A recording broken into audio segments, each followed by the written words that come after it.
Bueno, entonces como les decía, este Ateneo vamos a hablar de vacunas. Les voy a presentar generalidades de vacunas. Después vamos a ver distintas poblaciones especiales en el momento de la vacunación, vigilancia y seguridad de las vacunas, y después una presentación de un poco de vacunas de COVID.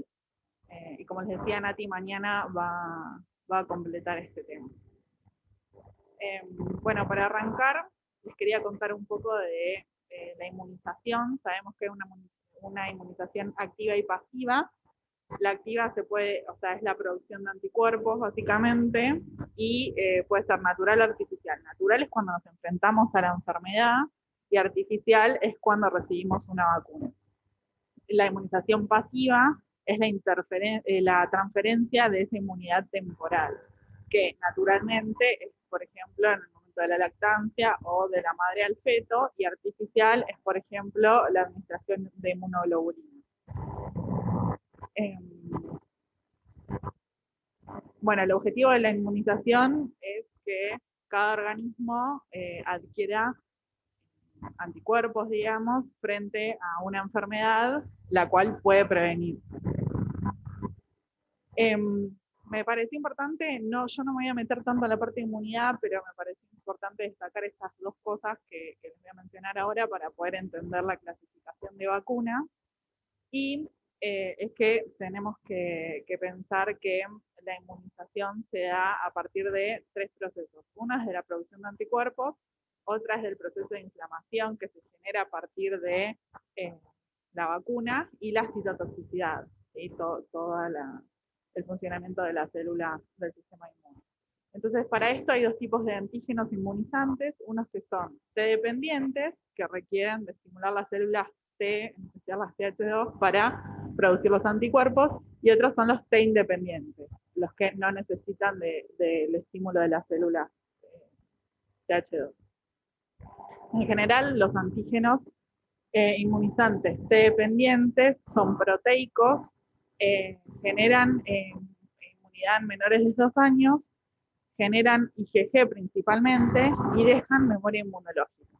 En cambio, los T independientes, la mayoría son antígenos polisacáridos y copolisacáridos, son poco inmunógenos en menores de 2 años, la respuesta principal es del tipo IgM y no originan memoria inmunológica.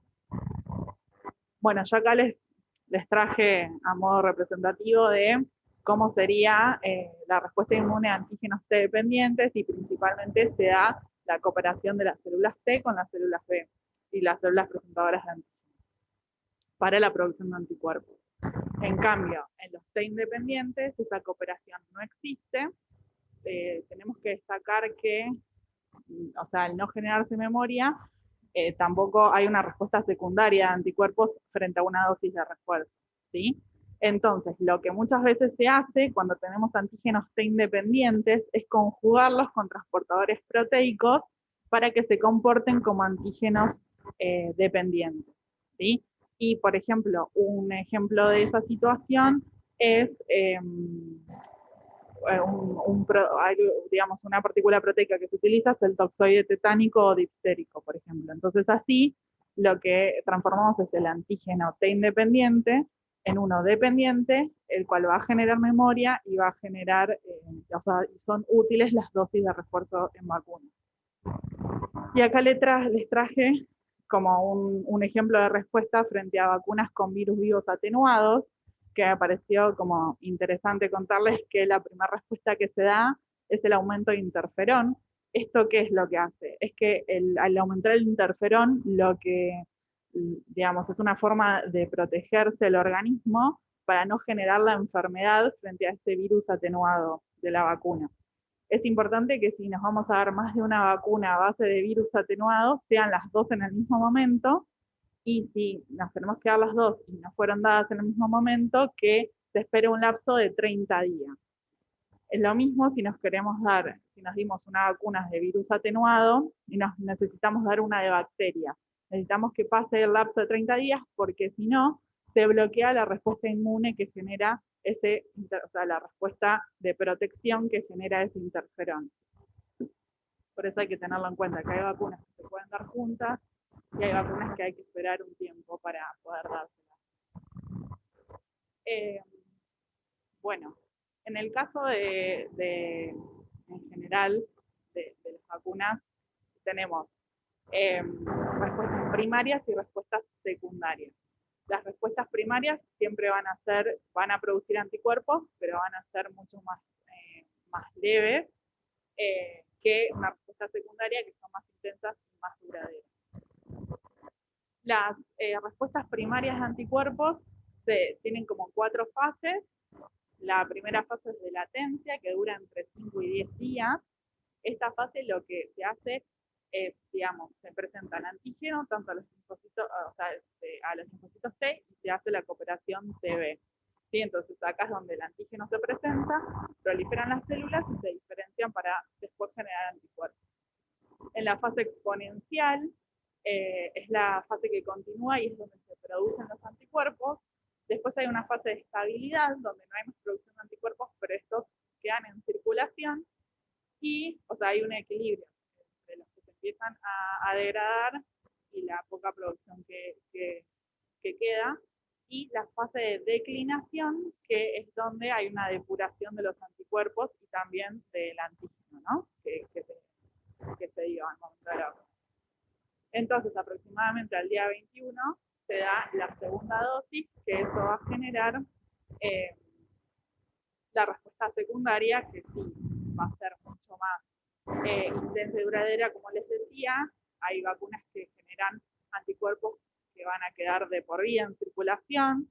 Y bueno, acá es donde aumentan principalmente los del tipo IgG. Esta etapa tiene un periodo de latencia que es mucho más pequeño, es de 1 a 3 días, esa es como la diferencia. Pero bueno, la diferencia entre la respuesta primaria y secundaria es que la secundaria va a generar memoria inmunológica. Obviamente que la respuesta va a depender de varios factores, en especial va a depender de la edad del vacunado, la presencia o ausencia de anticuerpos y otros tipos de anticuerpos en circulación. Ahí el ejemplo dice anticuerpos maternos, pero pueden ser otros anticuerpos. La naturaleza y la dosis de antígeno que fue administrado. La dosis de antígeno es muy importante para, sobre todo en la respuesta secundaria. Va a depender mucho la respuesta secundaria de cuánto antígeno haya recibido el vacunado. El modo de administración de la vacuna también, y si la vacuna utiliza algún tipo de carrier o no en su estructura. Bueno, ¿qué es una vacuna? Es una suspensión de microorganismos vivos, inactivos o muertos. También pueden ser fracciones o partículas proteicas del microorganismo que son administrados e inducen una respuesta inmune que previene la enfermedad contra la que está hecho. Entonces tenemos esta clasificación de vacunas, la principal, que es vacunas vivas atenuadas, o sea, con microorganismos vivos atenuados, y las que el microorganismo está inactivado o muerto. Entonces, dentro de las vivas atenuadas tenemos virales o bacterianas. Las virales, por ejemplo, los ejemplos son Sabin, varicela, fiebre amarilla. Las bacterianas es, por ejemplo, la BCG. Y de las inactivas también tenemos células enteras, fraccionadas o recombinantes. De las células enteras tenemos virales y tenemos bacterianas. De las fraccionadas tenemos aquellos antígenos que son proteicos, polisacáridos conjugados o polisacáridos no conjugados.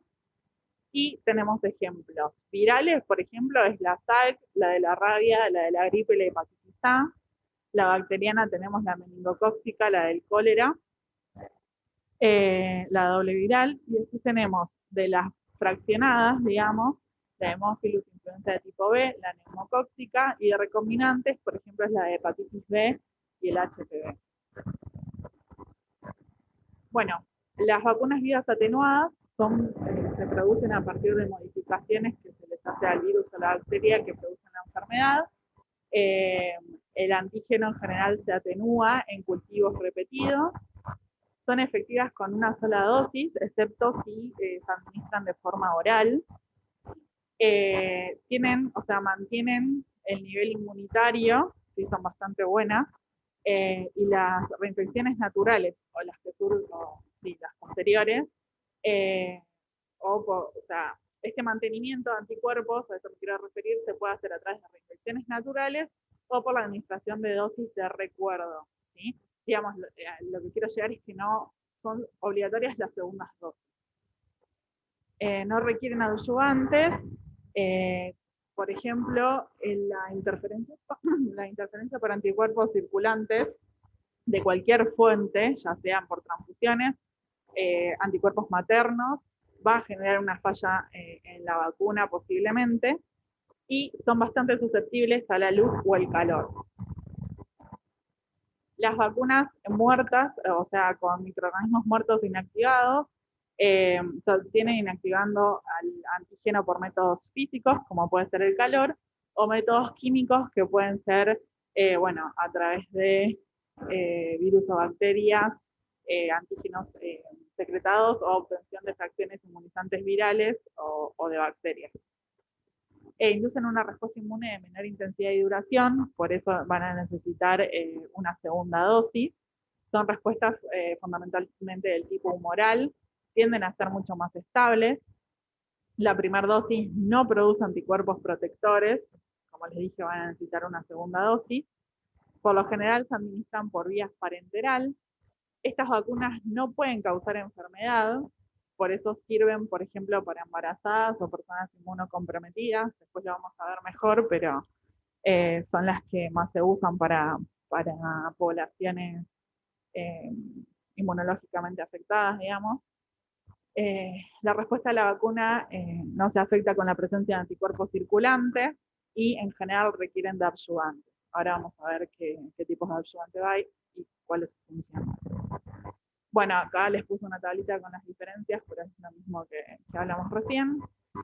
También hay que ver que entre estas vacunas hay diferencias en cuanto a la complicación, ¿sí? Por eso hoy les decía, lo principal de esto es a los inmunosuprimidos, a las embarazadas, en general no se usan vacunas con virus vivos atenuados. Y otra cosa que hay que tener en cuenta de las contraindicaciones de la vacuna son los alérgicos. Por ejemplo, al huevo, o sea, las personas pueden ser alérgicas a cualquier componente de la vacuna, sea un adyuvante, sea algún componente que se utilizó para atenuar ese virus, en este caso la yema el huevo. Pero bueno, las principales alergias son el huevo y el pollo.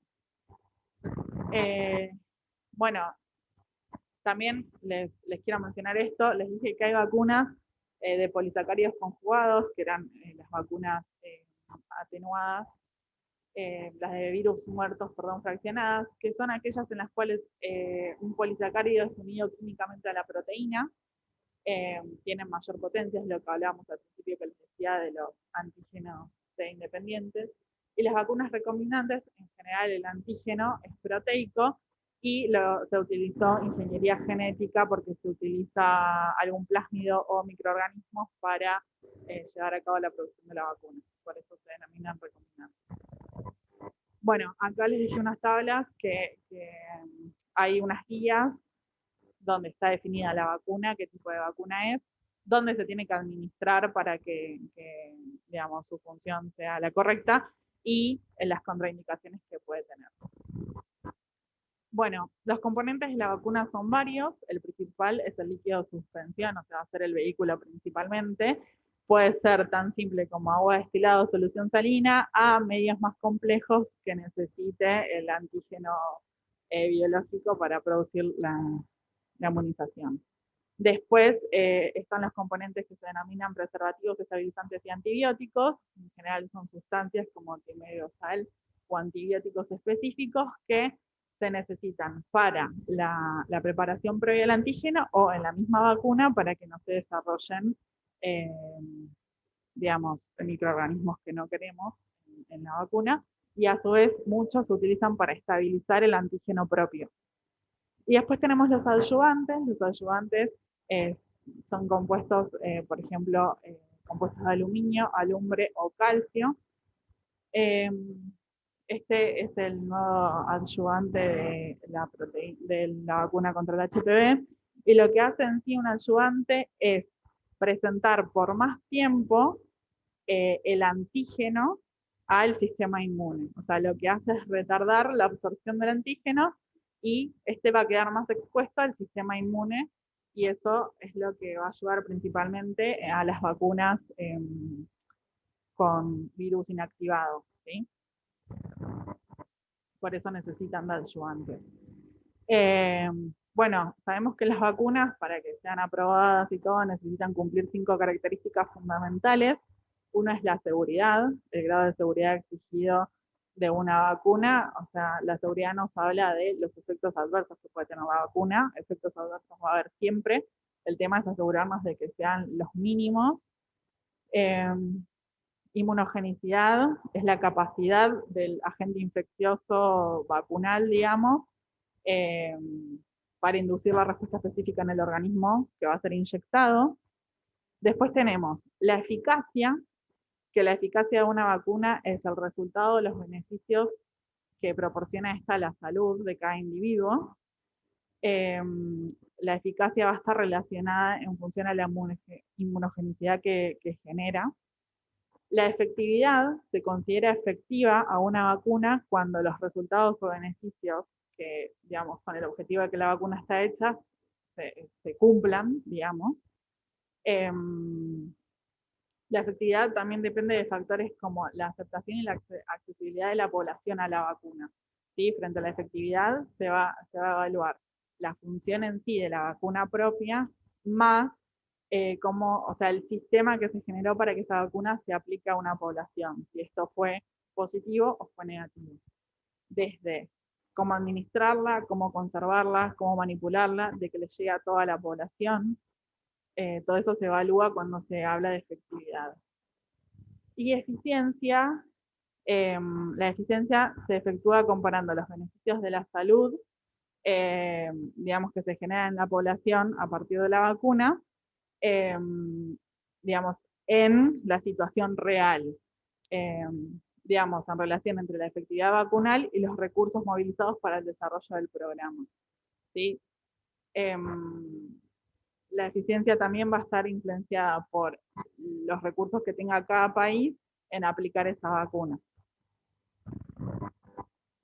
Bueno, las poblaciones a vacunar, por ejemplo, en el caso de las embarazadas, como les decía, sí o sí se necesitan usar vacunas con virus inactivos. No se pueden usar vacunas a virus atenuados. Eh, sí se pueden administrar inmunoglobulinas de pool o específicas en embarazadas. Eh, a todo esto tenemos que tener en cuenta la evaluación preconcepcional en el momento de vacunar a una embarazada, más allá de que hayan vacunas que están aceptadas para embarazadas, siempre hay que hacer una consulta previa de la situación de cada embarazada. Es importante que, digamos, cuando una mujer se vacuna, sobre todo con vacunas de virus vivos atenuados, tenga la precaución de por lo menos dejar pasar 2 periodos menstruales para quedar embarazada, es lo que se sugiere. En caso de que esta no se pueda cumplir, igual no es, digamos, no se aconseja interrumpir el embarazo, ¿sí? No hay, o sea, hay como muchos mitos en cuanto a las vacunas de virus atenuados en las embarazadas, no hay trabajos que hayan eh, fundamentado que las vacunas de virus atenuados pueden afectar al feto, pero tampoco hay trabajos que confirmen que no pueden dañar al feto. Entonces, como que frente a esa desinformación se prefiere no darla. Y en mujeres que amamantan, el grupo, digamos, de asesoramiento estratégico sobre inmunizaciones, que se denomina SAGE, eh, lo que sugiere es que se pueden vacunar las mujeres que están en el momento de lactancia, que no implicaría riesgos. Ellos también lo que evalúan es el riesgo frente al beneficio de estar vacunados. Entonces, para muchas enfermedades es mejor vacunarse porque la enfermedad puede ser más dañina que lo que puede generar la vacuna en el niño, digamos. Bueno, cuando una mujer embarazada la vacunan, Lo ideal es hacerla entre las semanas 28 y 32, porque luego de la semana 32 es cuando aumenta el pasaje de las inmunoglobulinas de tipo IgG de la madre al feto. Las principales que pasan son las IgG tipo 1. Y los anticuerpos en el niño se elevan aproximadamente 2 semanas después de la vacunación materna. Entonces, justo coincide todo para que si la mujer es bien vacunada entre la semana 28 y la 32, en el momento del parto, el bebé esté protegido. Dentro de las vacunas recomendadas durante el embarazo, bueno, están esta, la antigripal, la hepatitis B está recomendada, la doble y la triple bacteriana, y las que están contraindicadas es la vacuna, la triple viral, bueno, contra la varicela y contra el HPV. Contra el HPV todavía no hay información, principalmente, por eso se aconseja. En el caso de ser viajeros, hay 3 tipos de vacunas, unas que son rutinarias, otras recomendadas y otras requeridas. Las rutinarias son las del calendario del país de origen. Las recomendadas son, o sea, según el riesgo de exposición que vaya a tener el viajero, por ejemplo, la hepatitis A y la B, la fiebre tifoidea, la fiebre amarilla, y las requeridas son las que se llaman las reglamentarias sanitarias internacionales, es decir, todos sabemos que si vamos a ciertas zonas de Brasil, sí o sí hay que aplicarse la fiebre amarilla. También contemplar las contraindicaciones.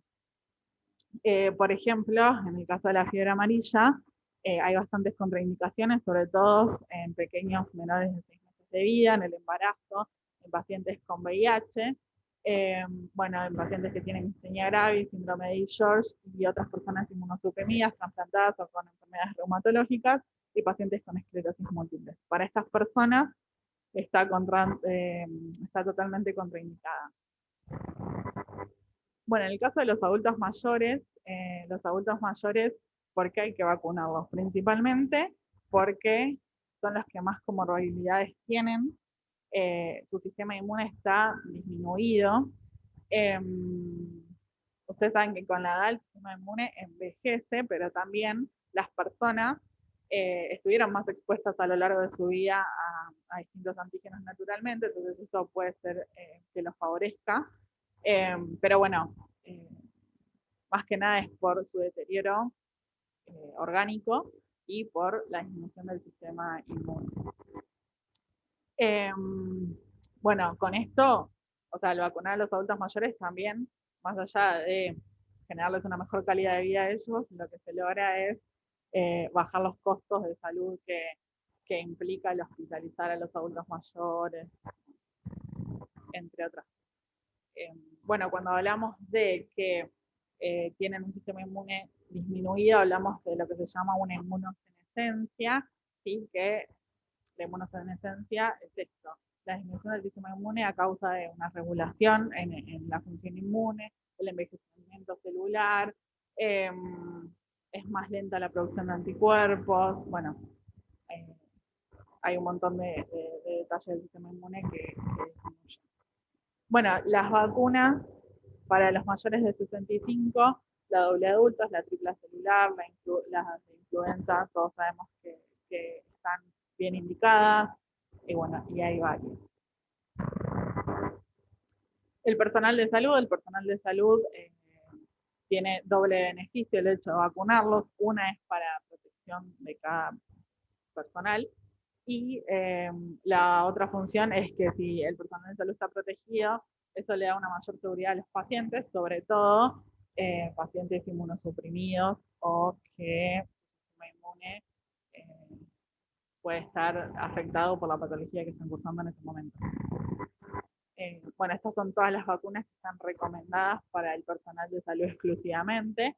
Bueno, la hepatitis B, la influenza, la triple viral, la varicela, la meningococo, la hepatitis A, la doble bacteriana, la triple viral, bueno, la varicela, la antigripal. Bueno, en caso de los inmunosuprimidos, pueden ser inmunosuprimidos por enfermedades oncomatológicas, inmunodeficiencias, pueden ser, consideramos inmunosuprimidos aquellos que también están con algún tratamiento oncológico, radioterapia o corticoides, individuos con infección con HIV o individuos trasplantados. El objetivo de vacunar a los inmunosuprimidos es, como es en todos lados, capacidad de ellos de infección, pero es importante en este caso que los que sean vacunados principalmente, porque hay contraindicaciones contra los inmunosuprimidos, sean los familiares, y sobre todo los que conviven con el inmunosuprimido. Por ejemplo, en el caso de los familiares, hay también recomendaciones y también hay vacunas que son de uso controvertido, por ejemplo, y hay otras que están totalmente contraindicadas. Por ejemplo, la Sabin, que es la vacuna contra la polio, que es oral, en su momento los que convivían con inmunosuprimidos no se les podía administrar porque despedían el virus vivos a través de la materia fecal. Y eso podía ser, digamos, algo que generara en el inmunosuprimido la enfermedad. Bueno, ya sabemos que si hay que vacunar a los inmunosuprimidos, las vacunas inactivadas son las más seguras, pueden ser administradas a todo huésped inmunocomprometido.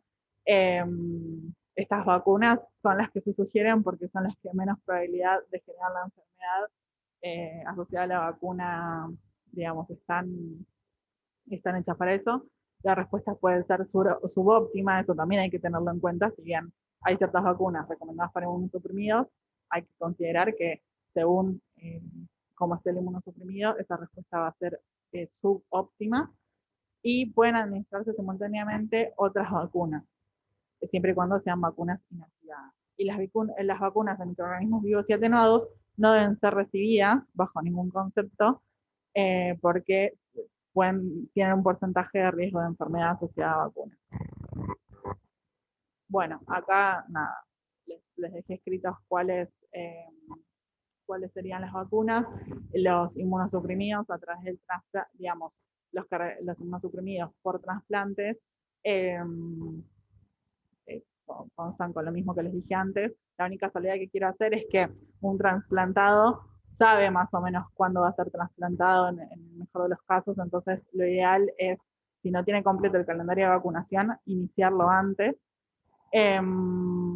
Y en el caso de los trasplantados de médula ósea, se pierde casi un 50% de los anticuerpos de memoria que haya tenido el paciente a lo largo de su vida. Por lo tanto, luego del trasplante, hay que restablecer el esquema de vacunación. En general, se establece un año después del trasplante de médula. Bueno, siempre en los inmunosuprimidos, sobre todo en los pacientes con HIV, lo que hay que hacer antes de sugerir vacunarlos es dosarle los CD4 y en base a esto se va a decidir si el paciente va a ser vacunado o no.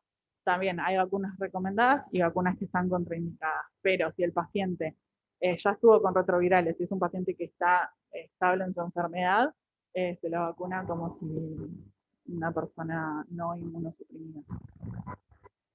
Bueno, en el caso de los pacientes que tienen tratamiento con corticoides, también son pacientes que quizás se puede prever el tratamiento, por lo tanto se aconseja vacunarlos antes, y si tomaron corticoides, no se recomienda que la vacunación sea durante el tratamiento, sí se recomienda que sea 3 meses después de haber finalizado.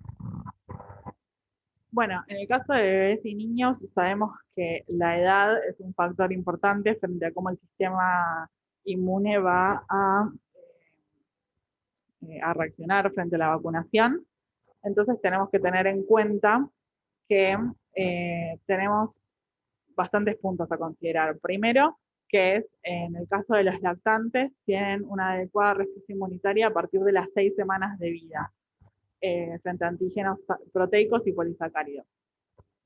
En niños prematuros, si bien la respuesta puede ser mucho más baja que en un bebé nacido a término, la vacunación se va a considerar como si el bebé fuera normal, o sea, contando sus días de nacimiento como si el bebé hubiese nacido en término. Hay edades máximas para vacunar, depende de la vacuna, y hay edades mínimas que hay que considerar, eso para tenerlo en cuenta. Sabemos que hay un calendario nacional de vacunación en el cual debe respetarse, como el calendario nacional de vacunación en nuestro país es obligatorio aquellos que no lo cumplan, puede comenzarse un proceso legal para que esto así lo fuera. Bueno, la CDC, a raíz de lo que publica, sabemos que frente al ingreso escolar, los niños y adolescentes tienen que tener unas ciertas vacunas. La CDC lo recomienda y bueno, es importante que también se cumpla, más allá de que algunas no estén en el calendario oficial, digamos. Y también existen, se las puse como dato de color porque yo no sabía, calendarios de vacunación para nenes extranjeros. Es decir, cuando un bebé o un niño ingresa a nuestro país, eh, existe un calendario, eh, digamos, que guía a los padres qué vacunas le faltan, qué vacunas no, a partir de también el modo de vacunación de su país de origen. Y esto va a depender también de si el niño es la primera vez que visita el país, o si es su segunda vez, o su tercera vez, o su cuarta vez, va a ir cambiando eso. ¿Qué tipo de vacunas y qué dosis? Y obviamente la edad del niño, ¿no? Bueno, en este caso les traje, a ver si funciona, es una página de la OMS que lo que nos cuenta, digamos, es el sistema de monitoreo de cada país, de las vacunas y de las enfermedades de esas vacunas. Es decir, mmm, bueno, lástima que no sabría, pero a ver, es como para que vean, eh, es como para que vean, me parece interesante. Eh, no lo puedo copiar por el pegué cosas encima. Bueno, no importa. Lo que les quería contar es que es esto, ellos estadísticamente año a año evalúan digamos, las enfermedades, por ejemplo, la vacuna para la BCG, cuántos fueron vacunados y esa enfermedad si aumentó o disminuyó en base a los vacunados. Y vos podés cliquear cada país cada año y te dan los gráficos para eh, poder ir viéndolo. En este caso también, digamos, en otra parte de la página, lo que se puede ver es cada vacuna que se le administra a los niños sobre todo, año a año, ¿sí? Cómo es ese porcentaje de vacunación, se lo muestran de forma general y después hay un informe de cada vacuna, por ejemplo esta es la BCG, se dice año a año cómo fue la evolución, acá se puede ver, ¿sí? Lo que a mí me llamó la atención es que esta información está recopilada a junio del 2020, al 20 de junio del 2020. Si ustedes ven, todas las vacunas disminuyeron en el último año, ¿sí? Claramente supongo que es por la pandemia. Eh, bueno, esta es la página, es el resumen de vacunación de, digamos, de la Organización Mundial, la Organización Panamericana de la Salud, ¿sí? Donde, no se ve mucho, pero acá les hice un recorte también de la BCG del 2019, 2018 y 2017, y vemos que, por ejemplo, en el 2018 fue un 93% de vacunados con BCG y en el 2019 dio un 78%, o sea, es bastante menos el porcentaje de vacunados. Bueno, y obviamente que el Ministerio de Salud también año a año hace el aporte epidemiológico en estos informes que se llaman coberturas de vacunación por jurisdicción.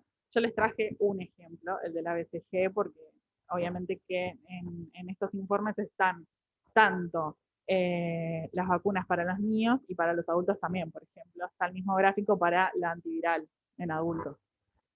Pero bueno, les traje la de la BCG, siempre en estos informes se informa 10 años, digamos. Si el último que se publicó fue en el 2019, vamos a observar los datos desde el 2009 al 2019. Acá también se puede ver claramente cómo bajó en el último año, eh, digamos, la vacunación. En este caso, creo que estaba a marzo del 2020. Bueno, también, no solo, esto es, vemos año a año. Acá nos ponen por jurisdicción, este es por ejemplo el 2011, Entonces vemos por jurisdicción qué porcentaje de niños recibieron la BCG. Acá lo vemos en un gráfico, fíjense que en CABA para la BCG fue alrededor del 80% en el 2011. Para la hepatitis B fue el 100%. La provincia menos vacunada es La Rioja, por ejemplo. Esto es en el 2011. En el 2019, fíjense, en CABA aumentó un poco el número de BCG, bajó el de la hepatitis B. Y después cambió que Santa Fe, la provincia que menos vacuna en el 2019.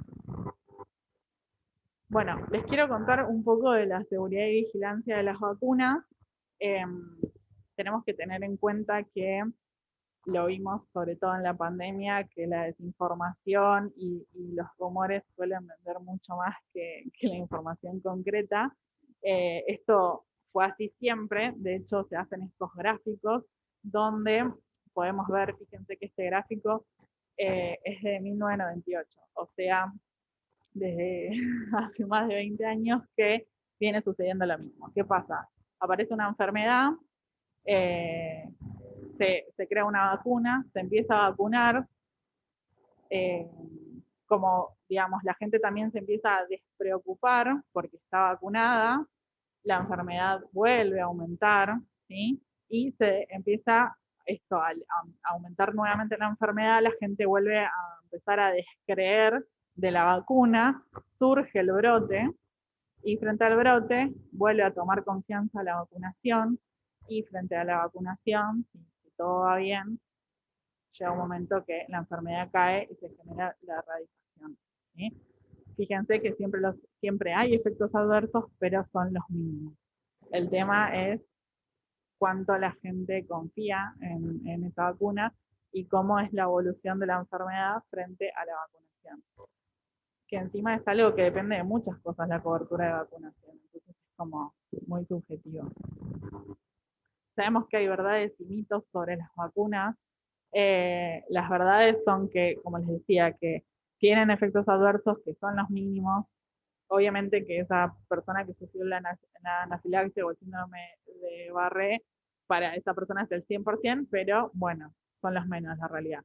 Y los mitos, ustedes saben que se generaron muchos mitos, sobre todo del autismo por la vacuna del sarampión. Bueno, ya se comprobó que se descartó la relación del autismo, del VIH, del HIV por la vacuna de la polio, de enfermedades por la vacuna de la gripe, y también se asociaba a la esclerosis múltiple con hepatitis B, pero o sea, ya quedó descartada.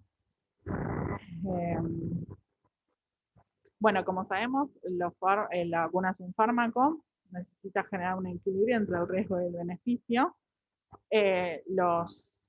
Como les dije antes, van a ser de menor frecuencia los riesgos que los beneficios, y para que tenga un bajo impacto en la población se deben cumplir ciertas situaciones, ¿sí? Una es que durante el desarrollo de la vacuna se cumplan todas las fases de investigación, y en estas fases de investigación lo que tiene que primar es siempre asegurar, digamos, la seguridad de la vacuna.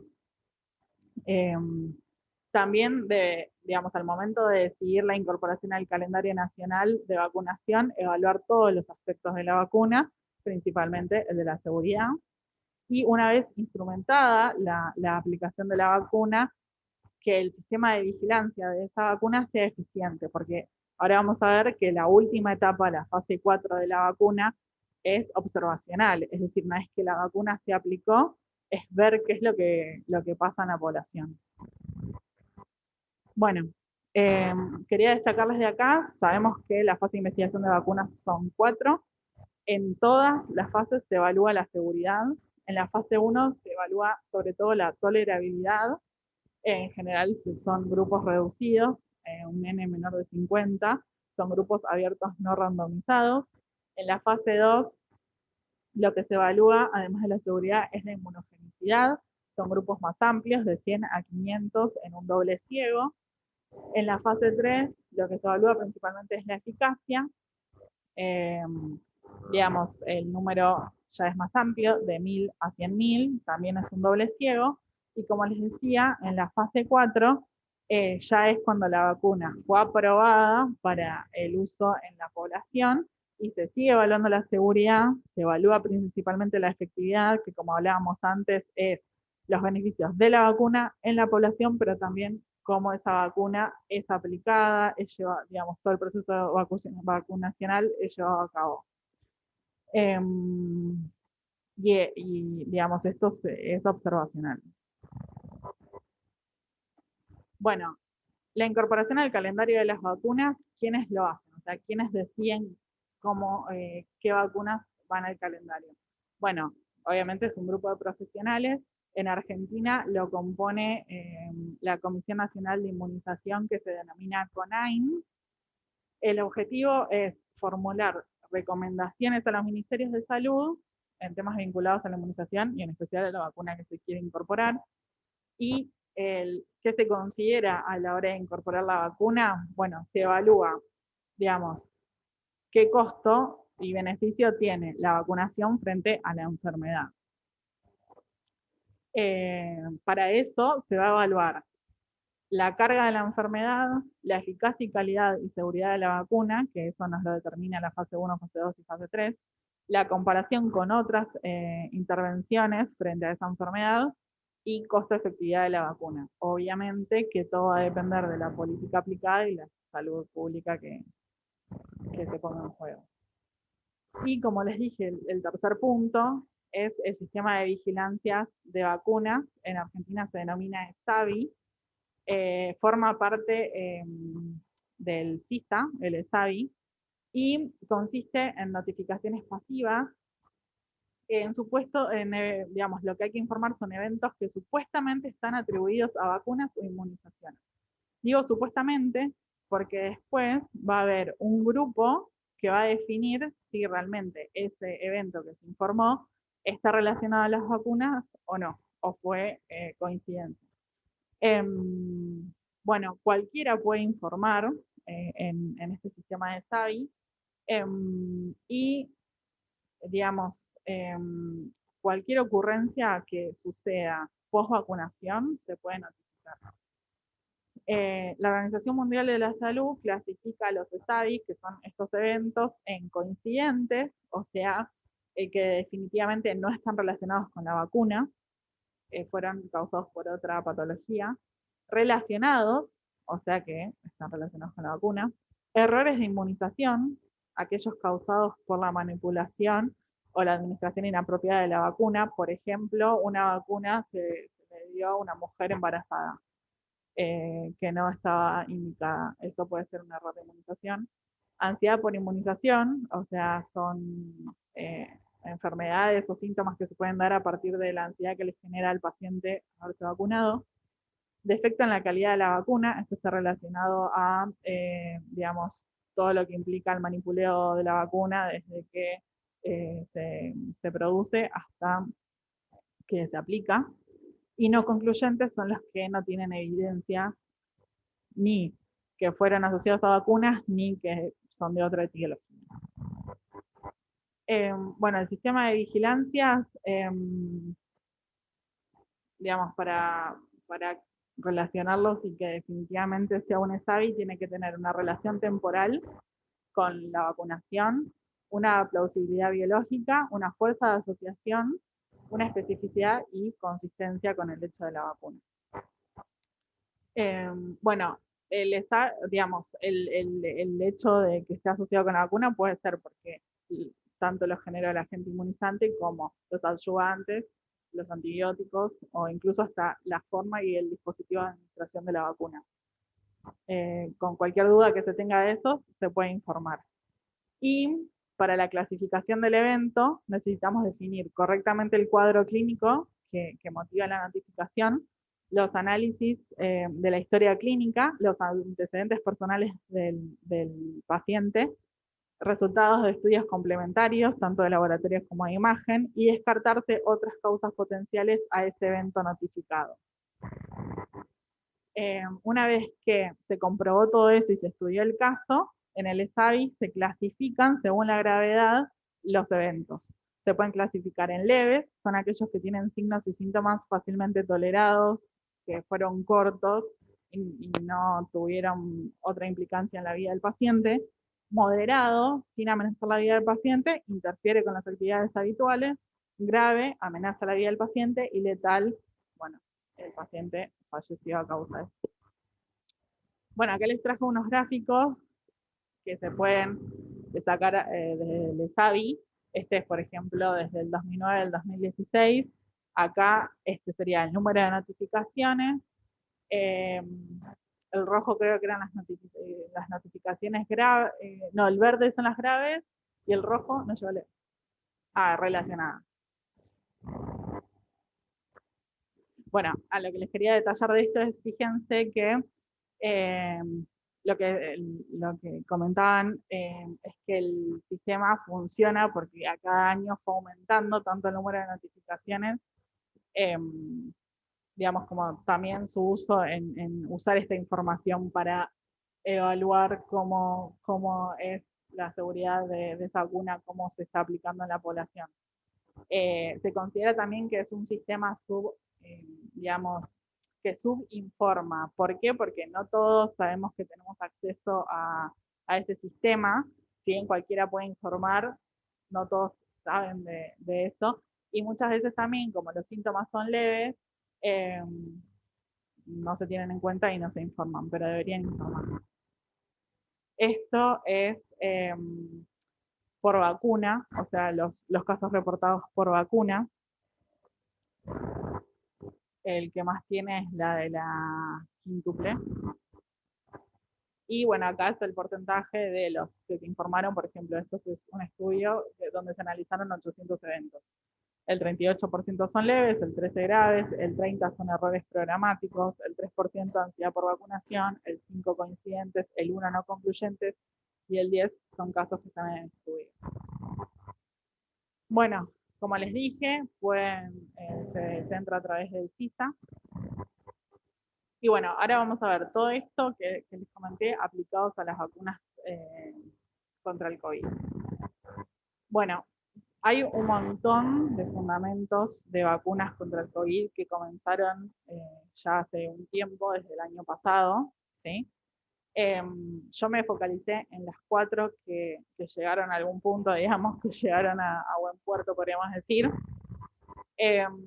Una de ellas es la fundamentada a través del vector viral. Estas son las vacunas que tienen, en este caso, en general son todos adenovirus, que utilizan un virus distinto al COVID y genéticamente modificado para transportar el gen que después, una vez inducido el organismo, tiene la capacidad de producir la proteína del coronavirus. Y eso va a dar una respuesta inmune segura y bastante específica.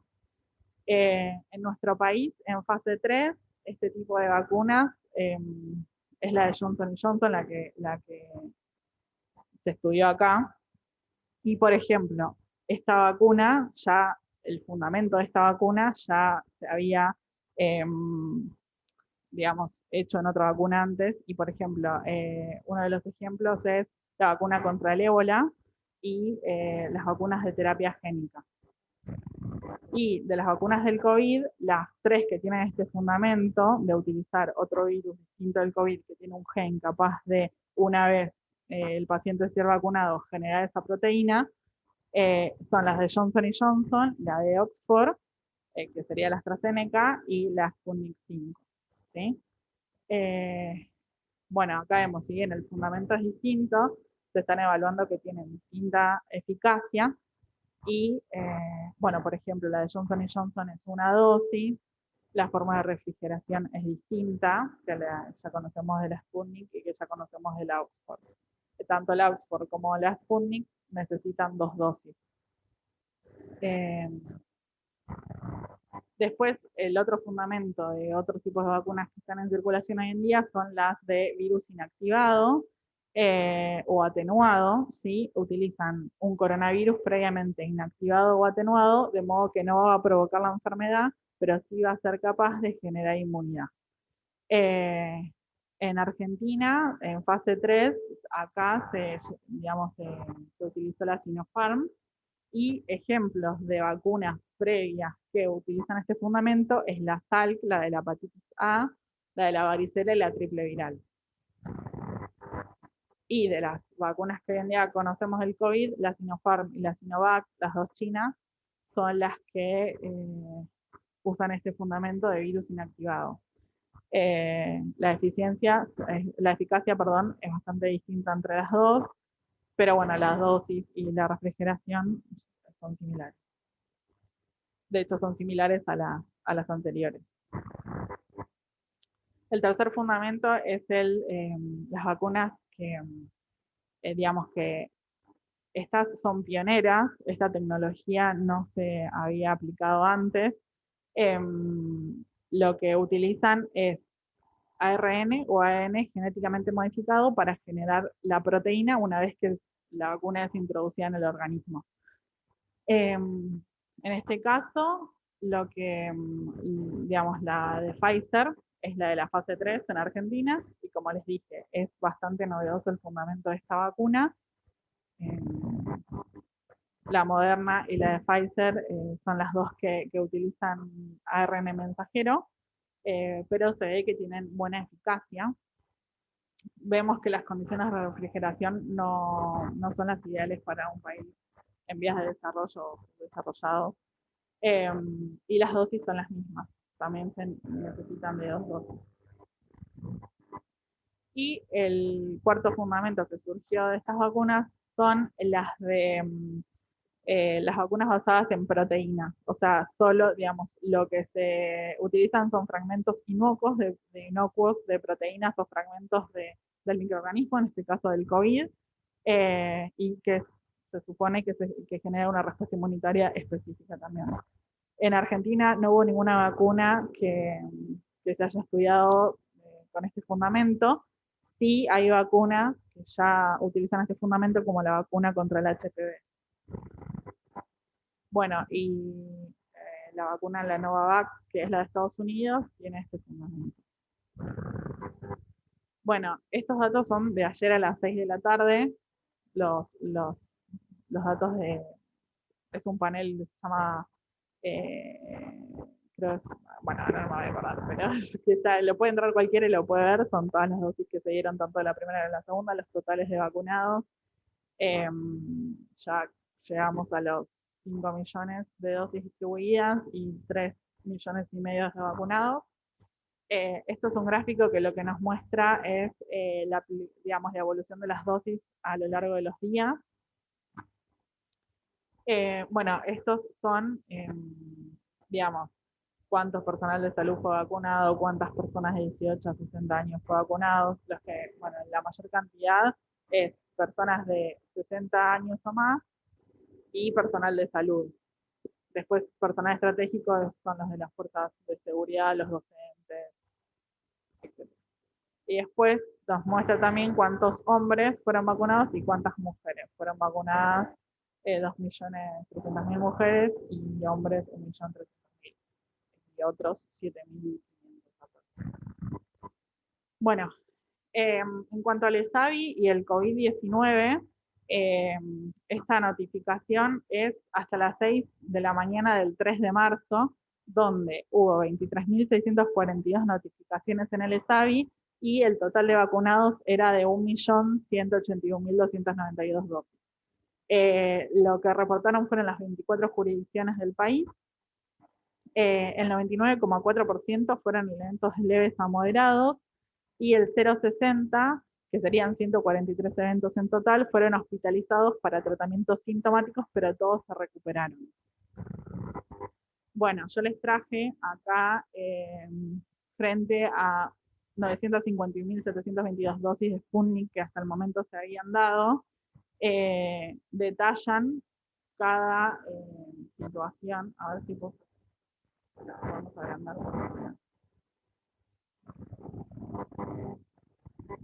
Vean, para que vean que se detalla. Por ejemplo, ¿cuántos casos fueron reportados por anafilaxia? Fueron 5. ¿Cuántas alergias leves moderadas? Fueron 317. Em, y está a su vez dividido por errores, por ejemplo. Estos serán eventos relacionados. Por ejemplo, los errores pragmáticos, que son los errores a raíz de, como les decía, a raíz de poner la vacuna, de transportarla, se vacunaron por error a 10 embarazadas, por ejemplo, se tenía que aplicar en 8 casos, se aplicaron segundas dosis cuando debían aplicarse primeras, eh, la administración previa de plasma fue en un solo caso, a 10 mujeres lactantes se le aplicó la vacuna. Bueno, y después hay un caso de un evento de anafilaxia por vacuna Sputnik que fue clasificado como indeterminado porque ocurrió 21 días posterior a la vacuna. Como ya les digo, o sea, los casos son reportados, después se estudian si tienen relación o no, y si eso se comprueba, se clasifican o reclasifican. Entonces, no hubo ningún muerto de ninguna vacuna. Sí hubo internados para tratar los efectos que eso le causó, pero no concluyentes. Por ejemplo, hubo pericarditis agudas una sola, pero es no concluyente, o sea, no pudieron asegurar ni que haya sido por una patología previa o por la vacuna. Sin datos clínicos hay 42 personas, en análisis había 100 en su momento, y bueno, ya les dije, el total es de 22.092. Bueno, lo mismo, esta es con la Covishield, que en ese momento estaban dadas 228.000 dosis, y fíjense que en eventos relacionados, fiebres con cefaleas y mialgias es lo que más hubo reportados, cefaleas solas también, fiebres como único signo, dolor local, alergias leves, eh, la AstraZeneca.